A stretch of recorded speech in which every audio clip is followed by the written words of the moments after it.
Sonado en contra del gobernador Francisco Javier García Cabeza de Vaca. Para platicar sobre este tipo de asuntos, saludo con mucho gusto a Guadalupe Correa. Ella es profesora asociada de la Universidad George Mason. Muchísimas gracias por estar con nosotros. Muchas gracias por la invitación. Un placer estar con ustedes. Buenas tardes. Guadalupe, ¿le sorprendió realmente la decisión del Congreso de Tamaulipas de echar para atrás el tema del desafuero por parte del Congreso Federal? ¿O realmente ya lo esperábamos?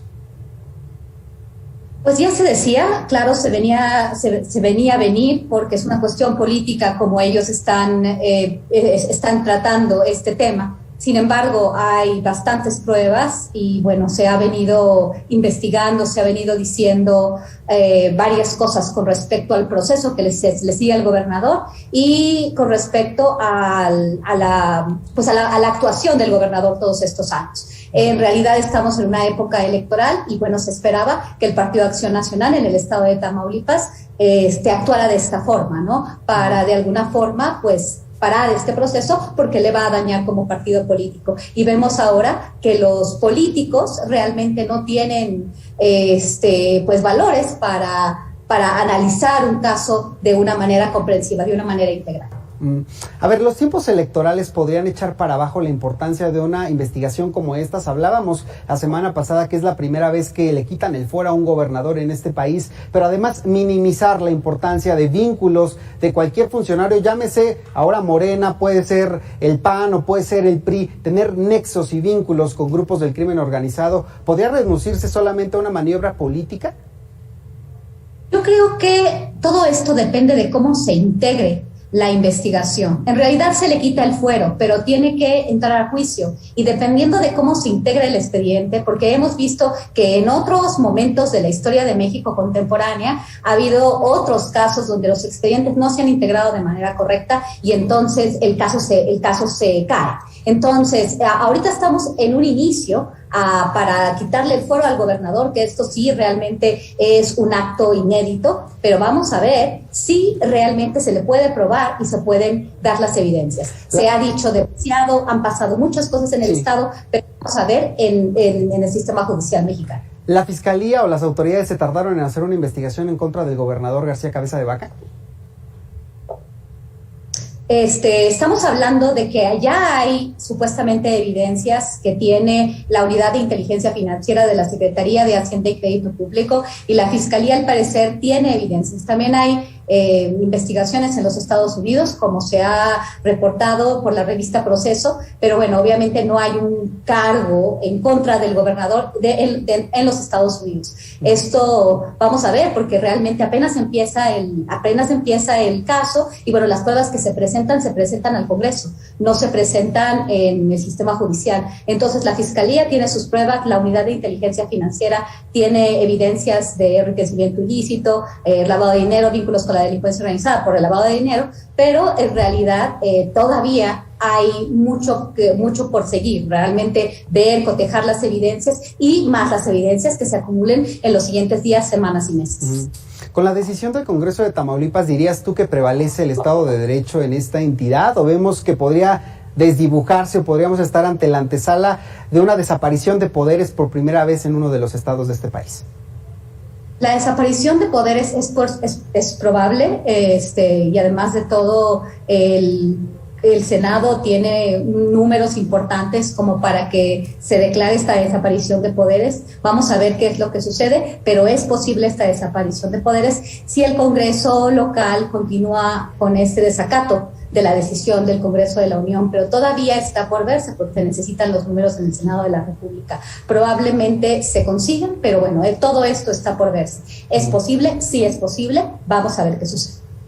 Guadalupe, a ver, dime una cosa, con todo este caso del gobernador de Tamaulipas, ¿qué tan inmiscuidos están los grupos del crimen organizado en las banderas y también en aquellos funcionarios que aspiran a un cargo público en este país?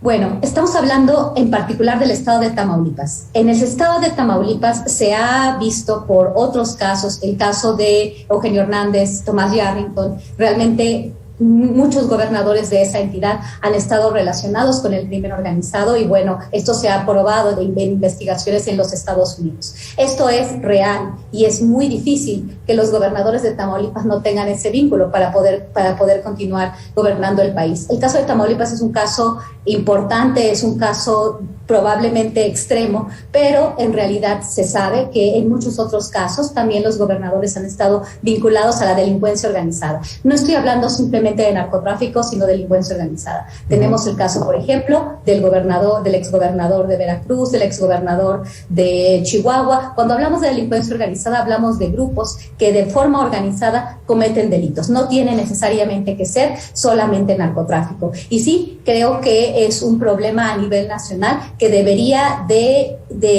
investigarse de mucho mejor manera, que vincula a las cabezas del Ejecutivo en los estados de la República, en diferentes estados de la República, no solamente en Tamaulipas.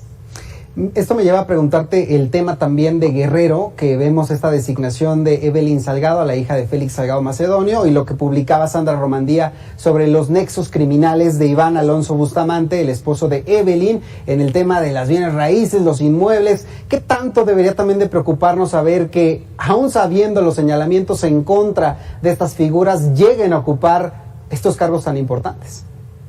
Yo creo que es muy nefasto lo que sucedió con el caso del gobernador, del exgobernador ahora de Tamaulipas. Vamos a ver qué sucede. Es que él también había varios reportes de sus vínculos con la delincuencia organizada en los puestos que cumplió, en los puestos en los que él estuvo,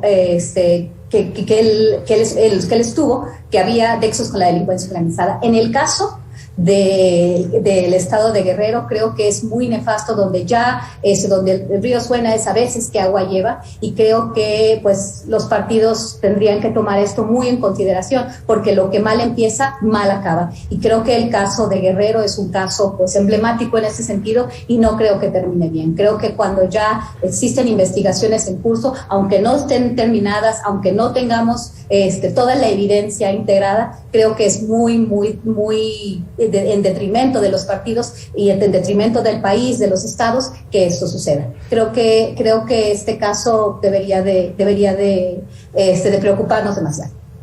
Apegándome a esta idea que tú planteabas en un texto sobre los partidos personalistas y de que Morena todavía no está muy claro a qué atiende o a qué intereses o de quién viene la línea, ¿dirías tú que esta decisión sí pasó por manos del presidente López Obrador?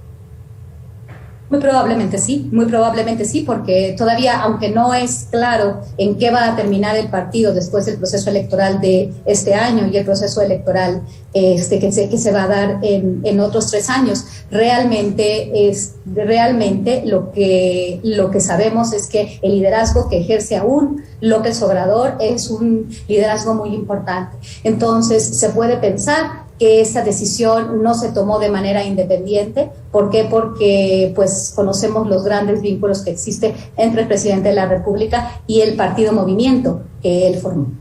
Guadalupe Correa, te agradezco mucho estos minutos. Muchas gracias. Un placer estar contigo, Alejandro. Un placer y muy buenas tardes. Buenas noches. Ya sabe que puede recuperar estas entrevistas en todas nuestras redes sociales, nuestro sitio meganoticias.mx. Hacemos una pausa y regresamos con más información.